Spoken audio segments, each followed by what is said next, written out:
Yo, what is good ladies and gentlemen? Welcome back na naman sa panibagong video sa ating channel.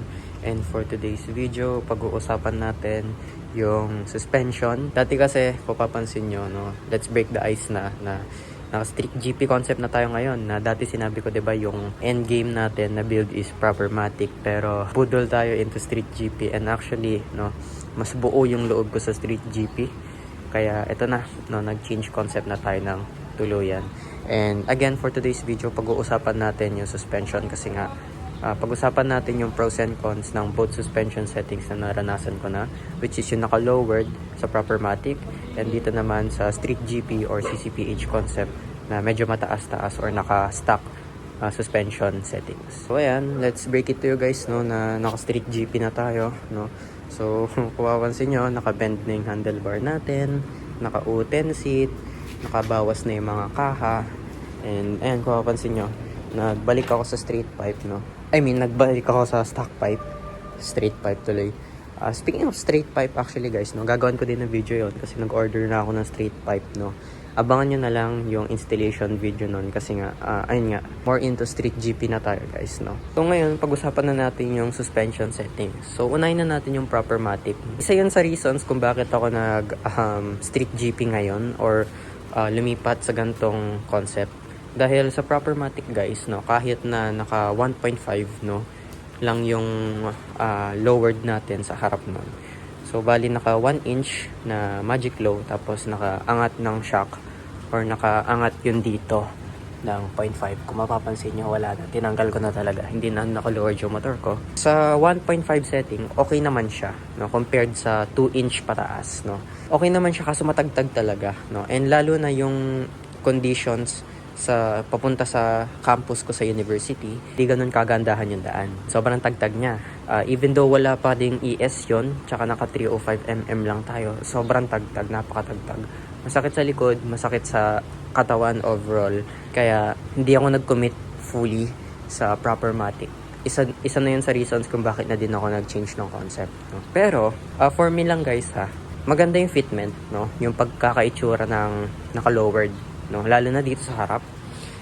I really like yung fitment ng naka-lowered sa harap kasi yung itsura ng malapit yung fender sa gulong is actually way nice, no, compared sa ganito na nakapalong. Pero dahil ganito nga yung concept natin, actually mas nagugustuhan ko siya ngayon kasi nga ito na yung current concept and mas buo sa loob ko. Pero kung tutuusin guys, no, ito kasi hindi naman ako naka-ES pero naka 305mm lang tayo. Naka-ES pa ako nun, mas lalo matagtag, no? Kaya hindi na ako nag-ES. Kaya proper-matic lang, no. Iniwasan ko na mag-add pa ng tagtag sa motor kaya di na ako nag-ES. Nag 305mm na lang ako para magmukhang lowered.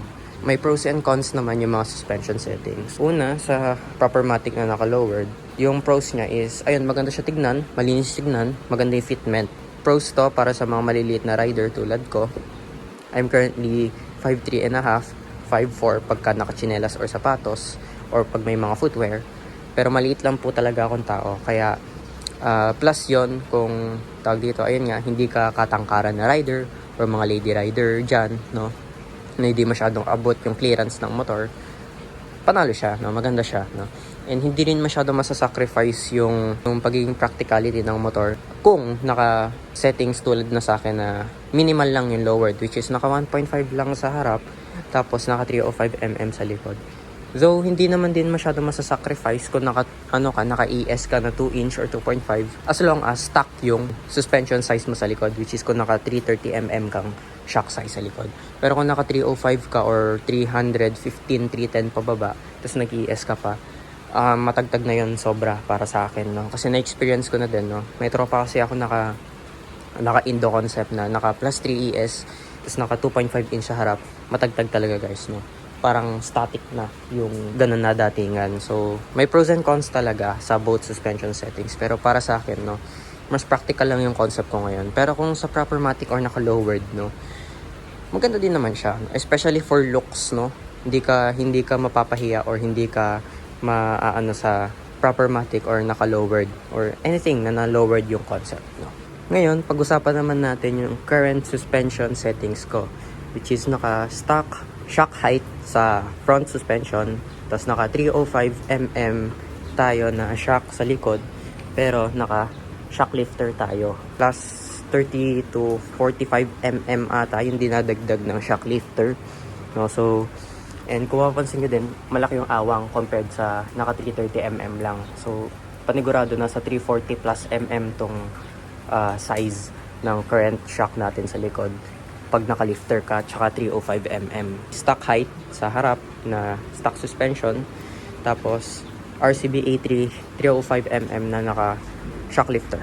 Punta tayo sa pros. Maganda yung suspension na ganito pagka yung araw-araw mong dinadaanan is matagtag or mapangit yung road conditions, no? And mas maganda yung play ng suspension para sa akin sa ganito.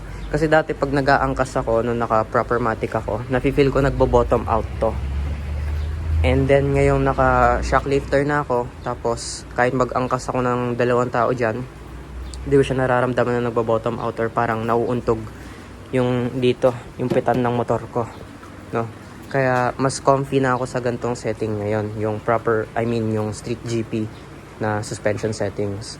And isa pa sa kinagandahan ng gantong settings ng suspensions is, ayun, wala yung risk na sasayad or tatama yung makina mo, under part ng motor mo, no? So, ayun, mataas yung kumpiyansa mo compared sa naka-lowered. Pero, yung cons lang dito, kung maliit kang rider na tulad ko, again, ako maliit lang ako na rider, no, na 5'4 lang, no? Medyo may hihirapan ka sa ganito. Pero ako guys, medyo nasanay na din ako, no? Sanay-sanay na din ako sa makay sa gantong settings na kahit mataas-taas yung suspension and yung clearance ng motor natin ngayon, no? Sanayan lang talaga, depende kung kung naka-lowered ka man, kung mataas man, CCPH or Street GP, no? Sanayan na lang talaga. So, cons naman sa ganito, depende yan sa size ng gulong mo eh. Kung naka 180 ka pa, dito lang sa akin na 110/80 dito sa likod, sayad na sayad, no? Mataas yung tendency na matomba yung motor mo, pero di naman ganun, no? Pero kung naka 330 mm ka dito, tapos naka shock lifter ka pa, tapos ganito yung size ng gulong mo, hindi mo na center stand to, side stand na lang, no? Pero sa ganito, yung 305 mm to 310 to 315 mm, tapos nag shock lifter ka, okay pa naman, bearable pa naman kung ganito yung size ng gulong mo. Tapos nakakangawit pag sa traffic, pagkasinitan, hindi tulad ng lowered, no? So, ayun, isa pang cons yun. Pero overall, para sa akin, and lalo na sa riding conditions and sa araw-araw kong pang araw-araw na ginagamit natin na pan-daily tong motor, mas perfect itong setting na to compared sa proper matic. Kaya, for me, ito na talaga. Andito na yung saya ko, andito na yung buo ng loob ko. Ayun, yung end game na nakikita ko sa motor ko, which is yung Street GP. So, halos yun na naman yung gusto ko pag-usapan for today's video, no? May kanya-kanya naman tayong preference, mapa-lowered man, mataas man yung clearance na motor na gusto nyo, depende na yan sa inyo and depende na din sa gusto and gusto ng utak at puso nyo, no? Pero para sa akin kasi, andito na talaga ako, no? Yung mas buo na talaga yung loob ko sa Street GP or sa CCPH concept, no? Pakita ko na din sa inyo yung mga ginawa ko sa motor, no? Ayun nga, dahil nagbawas tayo ng kaha and such, no? Mapapansin nyo, wala naman masyadong wirings dito sa may chassis natin. Ako lang din nag-tack niyan, naglinis. Ayan, no? Ako lang nag-tack niyan, nag-wire tack. Yung ginawa ko is hinatak ko lang yung mga wires ko dito sa gilid, paangat, no? And, pero dito sa, ayan, harness, for me, okay na to. Hindi ko na muna masyadong papakialaman to, no? Hindi ko na muna papareroute to kasi natatago din naman to pagka naka-side skirt ka and lalo na pagka magpaparehistro, no? Recently, pinarehistro ko to and binalik ko lang din yung mga fairings ko nun kasi yun nga, baka mainit sa mata eh. Handlebar, ayan, kung papansin nyo, naka semi-bend yan. Semi-bend lang yan, guys. Baba lang tignan talaga sa camera ko kasi naka 0.5. Ayan, naka toro na dalawang sungay, toro na lever guard. Hindi naman nasayad to, guys. Ayan. Pansin nyo, di sasayad yan. Taas yan. Taas yung clearance. Same din dito. Kasi semi-bend lang siya. O, diba? And yung tail tidy, sa susunod na yun. Kasi maulan yung panahon, no? Hindi ko afford, hindi ko kayang i-risk na mag-tail tidy as well. Yung street pipe, kasi nasabi ko kanina, abangan nyo na lang yung installation nun. Hindi ko muna i-reveal kung ano straight pipe yung binili ko, pero budget meal lang siya. Halos yun lang naman yung gusto kong sabihin for today's video and pag-usapan, no? And update na din to sa inyo kasi yun nga, ang tagal ko nung hindi nakapag-update, di man ako makapag-post sa, sa community post natin. So, halos yun lang naman, no? Short update, talk about suspension settings and such, no? Anyways, ride safe, and stay safe everybody. Till next time, peace.